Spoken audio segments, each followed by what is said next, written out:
Many people around the world are asking how Israel was able to carry out such a massive air attack on Iran, and why Iran could not stop even one Israeli fighter jet. This has become a hot topic, especially since Iran is known to have advanced Russian-made S-300 air defense systems and powerful radar systems. People are wondering why these systems failed during the Israeli strikes. This situation reminds many of what happened recently in the Russia-Ukraine war. Ukraine managed to send drones deep into Russian territory using trucks. These drones were launched close to Russian air bases and destroyed several strategic bombers. This shows how surprise attacks using small drones can do a lot of damage, even against strong militaries. In the same way, Israel is believed to have spent years preparing for such an operation inside Iran. Reports suggest that Israel has built a large spy network within Iran. Thousands of undercover Israeli agents are said to be working on the ground. These agents reportedly installed jammers, special electronic devices that can block radar signals. This may explain why Iran's air defense systems could not detect or respond to the Israeli jets. Another major reason behind Iran's failure to stop the attack is the use of Israeli kamikaze drones. These are small suicide drones that explode when they hit a target. It is believed that Israel had already smuggled many of these drones into Iran. Later, Israeli agents inside the country activated them to strike Iranian radar stations and missile defenses before the main air attack even began.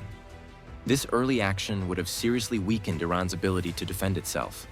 And this video has been released by Israel, where you can clearly see how Israeli spy agents are installing radar jammer devices inside Iran. The video also shows Israeli drones being operated from within Iranian territory. Just like Ukraine operated drones from inside Russia. These drones can be seen destroying Iranian radar systems and missile launcher vehicles. All of this can be watched in the video. After clearing the way, Israel launched a large wave of attacks. Reports say that around 200 Israeli fighter jets took part in the mission. They dropped nearly 400 bombs and missiles on more than 100 important targets across Iran.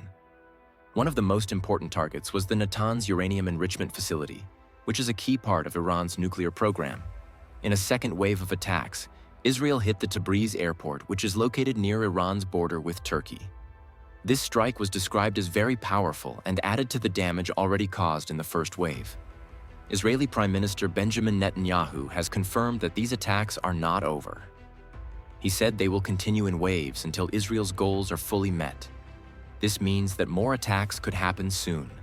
The United States initially stated that it had no role in the attack on Iran.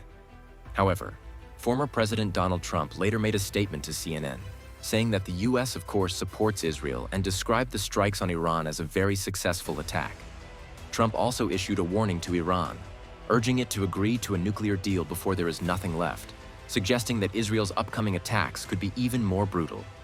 Now the question is whether Iran will launch a major attack on Israel. One thing must be understood.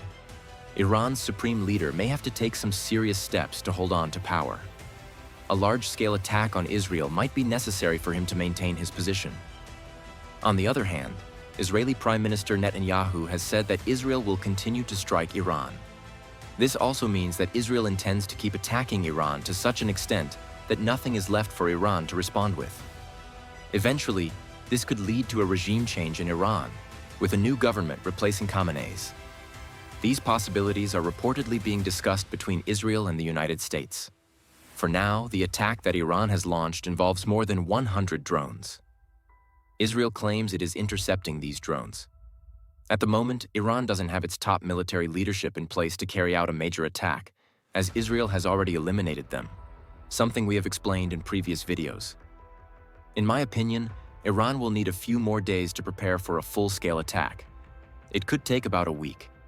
In summary, Israel was able to strike Iran so effectively because of surprise tactics, insider help, jamming of radar systems, and careful planning using advanced drones and fighter jets. Iran's failure to stop the attack has raised many questions about the strength of its air defenses and intelligence system. Iran will have to catch the traitors hiding within its own country. Only then will it be able to defend itself. That's all for today's update. Please subscribe and like this video.